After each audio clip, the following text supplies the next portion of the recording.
Olá pessoal, tudo bem?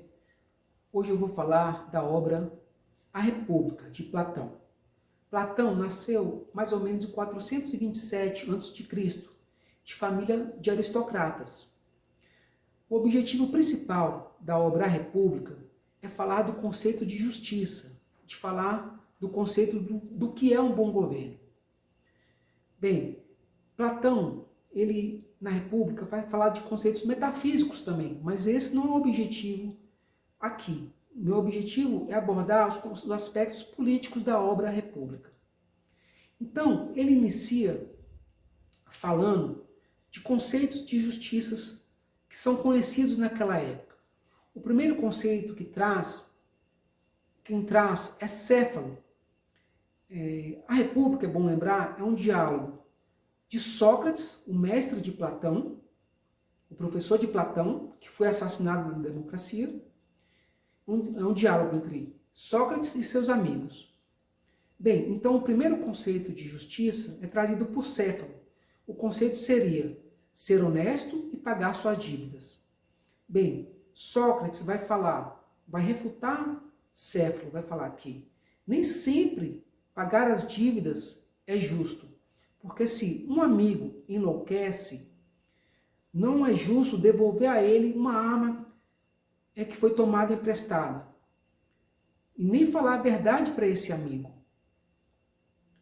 O segundo conceito de justiça seria o trazido por Polomarco. Esse conceito seria beneficiar os amigos e prejudicar os inimigos. Sócrates vai falar que a justiça não pode ser injusta. Então não se pode tornar pior uma pessoa em relação ao que ela já é. Não se pode praticar injustiça em nome da justiça. O terceiro conceito de justiça, trazido por Trasímaco, seria a vantagem, o interesse do mais forte, o interesse do governo. Então, se um governante impõe uma lei e você pratica essa lei, você é justo. Se você desobedece essa lei, você é injusto. Sócrates vai falar que assim como o médico tem o objetivo de beneficiar o seu paciente, de fazer o bem ao seu paciente, um governante não pode fazer ao mal ao governado. O objetivo do governante é fazer ao bem àqueles que ele governa. Então ele nega esse terceiro conceito de justiça. Glauco traz o quarto conceito de justiça, que seria um pacto. Você, na sociedade, pratica justiça para não sofrer injustiça.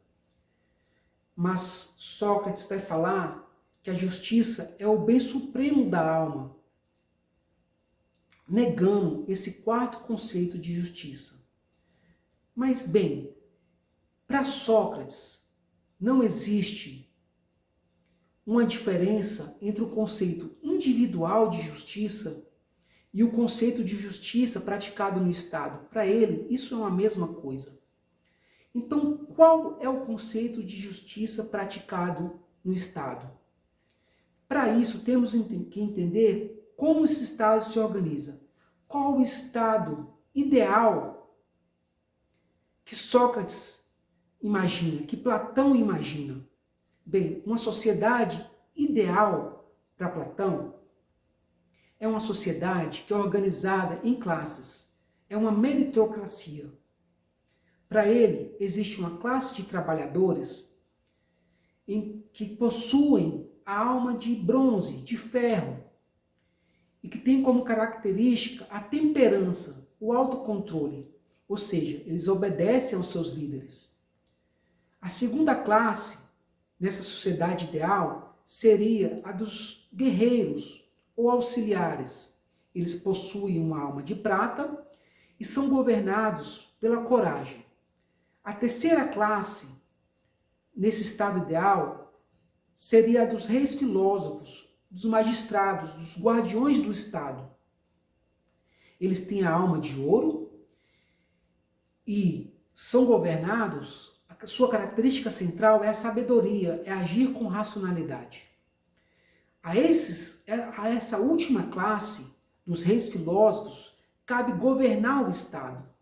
Então, um Estado bem ordenado seria aquele em que cada um exerce o que está de acordo com sua natureza. Ou seja, os trabalhadores obedecem, os soldados auxiliam aos reis filósofos e os reis filósofos governam. Se cada um exercer bem o seu papel, então nós teremos um Estado, uma sociedade justa. Então esse é o conceito de justiça para Platão. Quando a sociedade está bem organizada, cada um exercendo o seu papel de acordo com sua natureza. Então, como seria a educação desses reis filósofos? Como eles serão escolhidos para governar?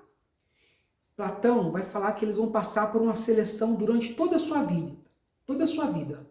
Só os filhos da elite, aqueles que têm alma de ouro, serão destinados a governar. Mas como descobrir quem são esses reis filósofos? Bem, eles passarão por uma educação rígida.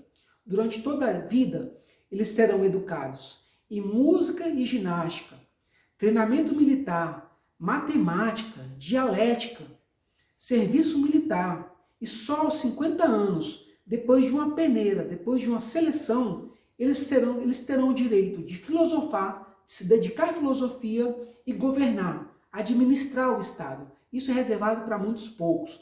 Mas é importante uma coisa, Platão diz que homens e mulheres deverão ser tratados e educados iguais. Ou seja, as mulheres também poderão administrar o Estado. Então, esse estado ideal de Platão, que reflete a sua metafísica, ou seja, Platão tem uma ideia de bom, de belo, de justiça. Esse estado ideal de Platão, que reflete esse mundo das ideias perfeito, ele é eterno? Não, não é eterno. A aristocracia ou a monarquia, que seria esse governo ideal de Platão, governar, ou seja, é um Estado que é governado pelos filósofos e onde prevalece a justiça e o bem, ela poderia degenerar para uma timocracia, que seria o quê?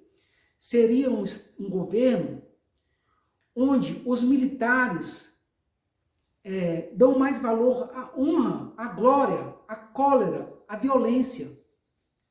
E essa timocracia, por sua vez, poderia degenerar para uma oligarquia, onde prevalece o interesse dos ricos sobre os pobres. O que governa uma oligarquia é a riqueza, o poder do dinheiro.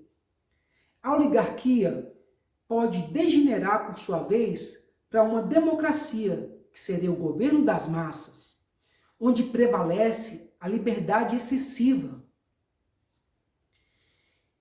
E as massas, numa democracia, elas entrariam em confronto com os ricos e buscariam um protetor, buscariam alguém para proteger seus interesses. Então, as massas dariam poder a um tirano e seria o governo da tirania, o último estágio, o pior dos estágios, o pior dos governos. Ou seja, a tirania, um governo do tirano, onde iria prevalecer os crimes, os vícios, as paixões do tirano, ou seja, o terror. Bem, amigos, o que nos ensina Platão? O que nos ensina a República? Bem, nós aqui no Ocidente temos que a democracia é um bem maior. Nós nos acostumamos com a democracia e às vezes achamos que a democracia ela é eterna, ela é permanente. Mas o que o Platão vem nos mostrar é que existem outras formas de governo, que os governos eles podem ser instáveis, que podem mudar. A meritocracia pode mudar para uma timocracia, a timocracia pode mudar para uma oligarquia, a oligarquia pode mudar para uma democracia, e a democracia pode desembocar numa tirania. se a gente for pensar hoje, será que isso é verdade? Olha só, vocês sabiam que mais da metade dos governos atuais são autocracias, que 70% das pessoas no mundo são governadas por uma autocracia? Bem, isso nos mostra que a democracia, ela não prevalece no mundo inteiro.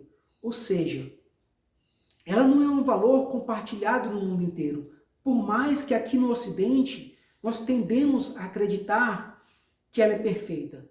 Podem acontecer crises, podem ocorrer crises, e as contingências históricas podem nos levar a mudanças de governo, podem fazer que a nossa democracia se desestabilize e nós podemos virar outro tipo de governo. Bem, essa é a reflexão que eu queria deixar para vocês hoje. A democracia nem sempre é eterna.